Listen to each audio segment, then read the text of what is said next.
pessoal, então a gente dá início a nosso último vídeo da aula 14 de Mecânica dos Fluidos com mais um exercício prático.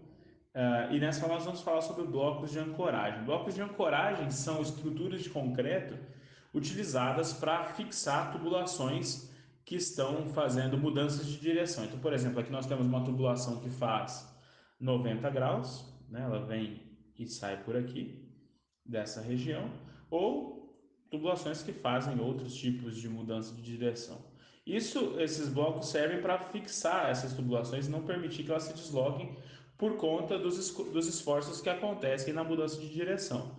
Vocês já devem ter visto quando você liga uma borracha de jardim, e essa borracha não está fixa ou você não está segurando, que ela começa a oscilar, não está segurando, que ela começa a oscilar. Isso acontece por conta dos esforços que aparecem no escoamento.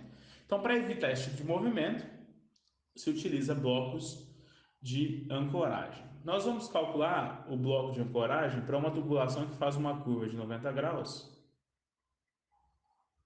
Então, eu tenho aqui uma tubulação fazendo 90 graus, tá? Pela qual passa uma vazão Q e sai também uma vazão Q. E essa tubulação tem diâmetro D. O nosso bloco de ancoragem ele vai pegar exatamente essa curva, né? Então ele vai ficar aqui. O que a gente quer saber é o seguinte: desprezando o volume de água dentro das tubulações e considerando esse concreto, volume utilizado de concreto para que essa tubulação fique estável somente com o peso próprio do concreto com o atrito do chão. Tá? Então nós não vamos ter fundação, vamos fazer esse bloco simplesmente fixo por atrito. Tá? Olha só, o que acontece aqui é o seguinte: quando nós fazemos esse corte aqui na tubulação, do jeito que nós estamos vendo, considerando aqui, por exemplo, o nosso volume de controle como essa parte que envolve o bloco e a tubulação, o que nós vamos ter aqui nessa região são forças de pressão, são as pressões que atuam no escoamento, tá? Essas pressões elas são muito maiores que a pressão atmosférica e por isso podem ser consideradas aí como distribuições contínuas e constantes na seção. Diferente do caso do ressalto hidráulico, em que nós temos distribuição hidrostática. Aqui, como as pressões internas da tubulação são muito maiores, nós podemos fazer essa aproximação aqui, dizer que a pressão é constante em toda a seção, tá? E essa pressão vai ser uma pressão P. Eu vou definir aqui o eixo XY, então eixo Y, eixo X, tá? E fazer as seguintes hipóteses.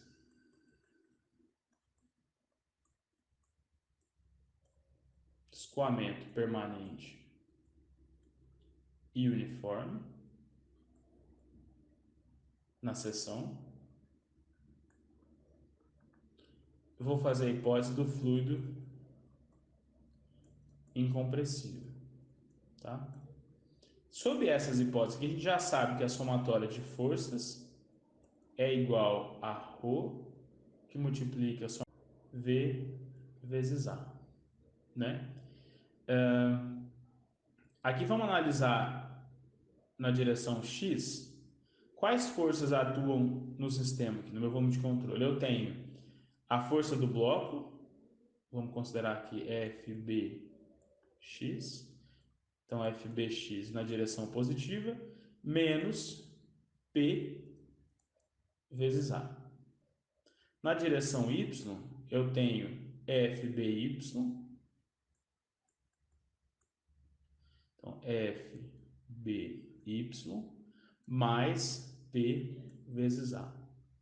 Tá? Agora vamos olhar para o termo de fluxo da quantidade de movimento, também nas duas direções. Na direção X, eu só tenho aqui na seção 2 esse termo de fluxo, né? E ele, olha só, eu tenho velocidade saindo do volume de controle, no sentido positivo do eixo, vetor de área também saindo do volume de controle. Então eu tenho em X o seguinte: ρ V2 ao quadrado vezes A2. Em y, eu vou ter o seguinte, ρ V1 ao quadrado A1, mais na direção y, esse valor é negativo. Por quê? A velocidade está entrando sentido positivo, mas o vetor de área aponta para fora. Então, esse valor é negativo. O produto VDA é negativo. Tá? E a gente já sabe que isso vai ser igual ao somatório de forças na direção x, ou seja, FBx menos PA, isso aqui vai ser igual a FBY mais PA, tá? Aqui agora nós vamos fazer o seguinte: sobre essas hipóteses, nós podemos também aplicar a equação da continuidade, né? A gente sabe que Q1 é igual a Q2, ou seja, a vazão que entra no sistema é igual à vazão que sai. Então, V1A1 é igual a V2A2.